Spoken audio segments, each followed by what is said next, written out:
No weight is going to have more eyeballs on it than 174. No way.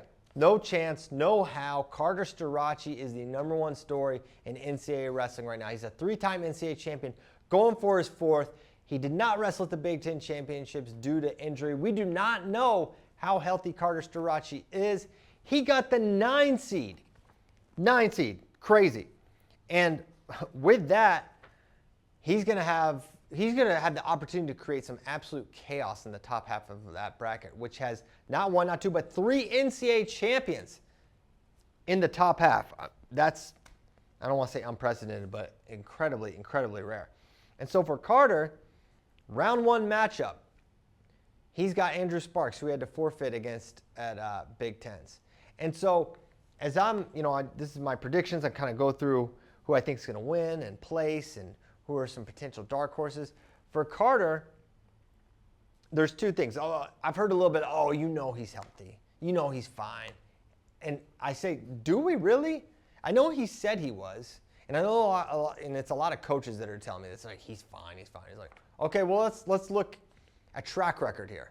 Let's look at Penn State's track record.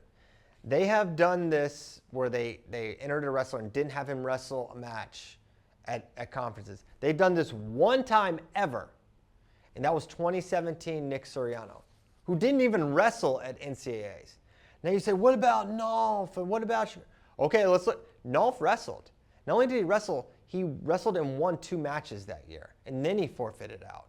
Okay, Shakur Rasheed forfeited in the Big Ten finals, so they wrestled matches. There's only 1 other occasion where Penn State's done this, and that person, Nick Soriano, didn't end up even wrestling at NCAAs. So for those of y'all saying, we know Penn State doesn't do this. They don't do this unless it's a real injury.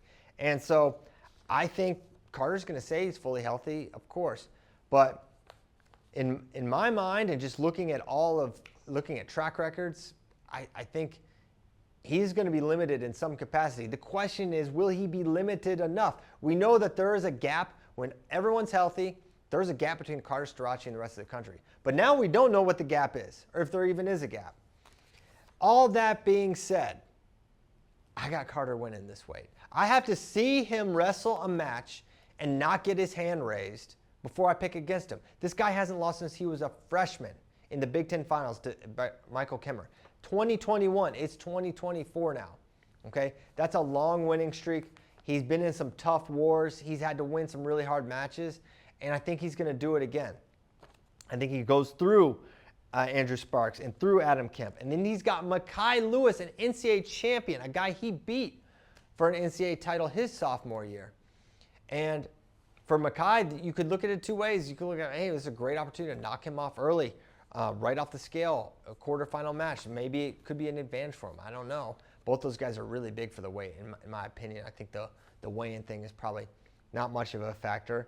But if you're Mekhi Lewis and you're like, all right, I'm wrestling a hobbled Carter Starocci, that's an opportunity, right? Because Mekhi can move and generate offense with speed and power that if you're injured or limited or a hair slower than normal, that could be enough. That could be the difference. That could be what Mekhi needs to take out Carter Starocci. But I can't. It's some of these guys, you just say, I'm just not picking it until I see it again. And even though he's injured, I'm taking Carter to win that match.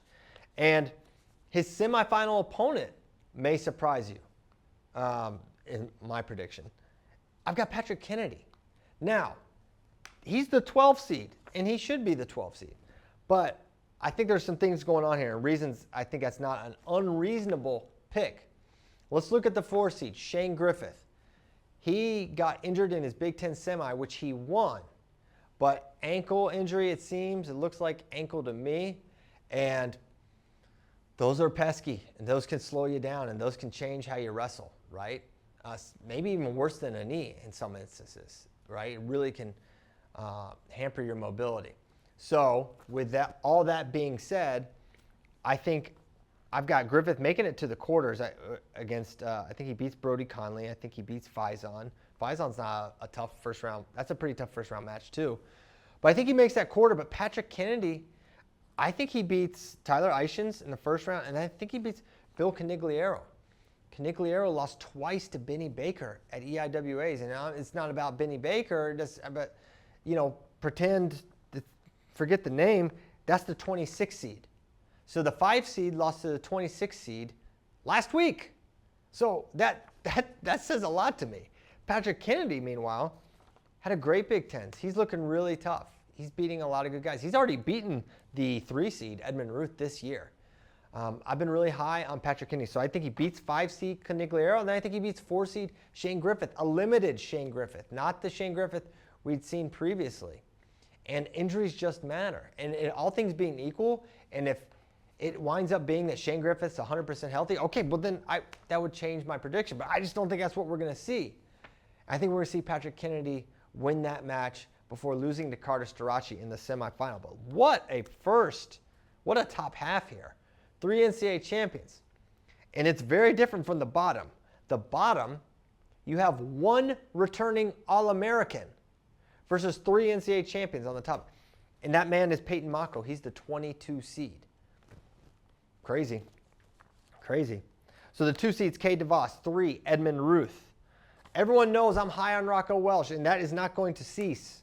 I've got Rocco going through Wask and then Mako. So a Rocco-Mako matchup.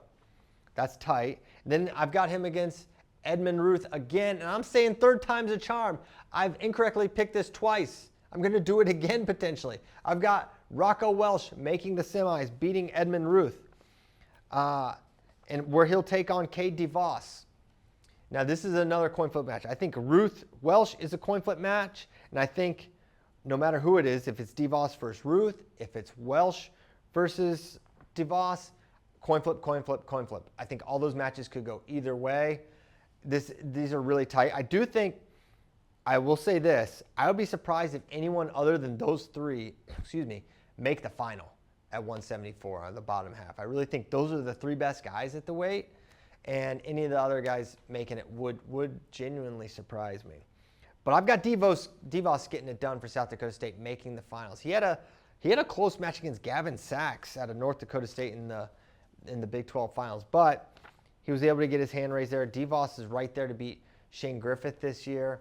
He's super tough. He can wrestle from everywhere. He's good on his feet. He's hard to take down. He can wrestle from top.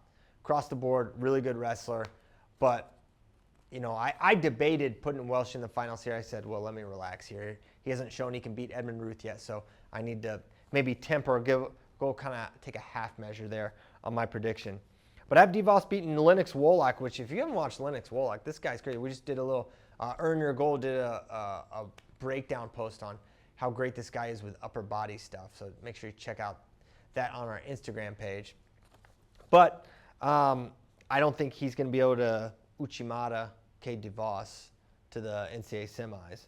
So that's how I see the top half playing out. There are some interesting early round matchups, but by and large, this is about the Carter Starocci, Mackay, Griffith, Kennedy, whoever, showdown, and then who emerges to the final out of those big 3 of the top half. And for the bottom half, or for the backside, I've got Mackay Lewis getting 3rd over Patrick Kennedy for 4th. Rocco Welsh 5th over Edmund Ruth. I haven't beaten him twice. And I have Shane Griffith over Brody Conley. That's right, West Virginia wrestling fans. I love Brody Conley's path. This is a guy who has a win over Adam Kemp this year. Now, Adam Kemp injury defaulted out late after the result seemed at hand for Conley. But listen to this. I have Conley losing to Griffith. Then he drops down. And where does he go?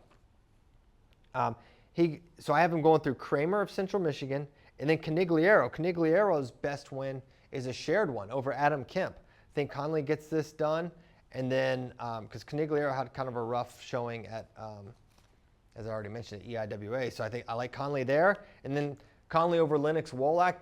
That's more of a coin flip match in the round of 12. But every now and again you get some of these upset guys that end up making the All-American round. Now, Conley is the 20 seed. I should mention that. So a little bit of a stretch, but we see 20 seeds and higher on the podium, and we could see it here at 174 pounds. I've got Ruth over Kemp in the round of 12, and I mentioned Conley over Wolak. I have Makai over Mako, and I have Griffith over MJ Gaitan in the round of 12. So another really exciting weight. Most of the focus is going to be on that top half. I can't wait for it. I think Starocci gets it done. We're not going to know.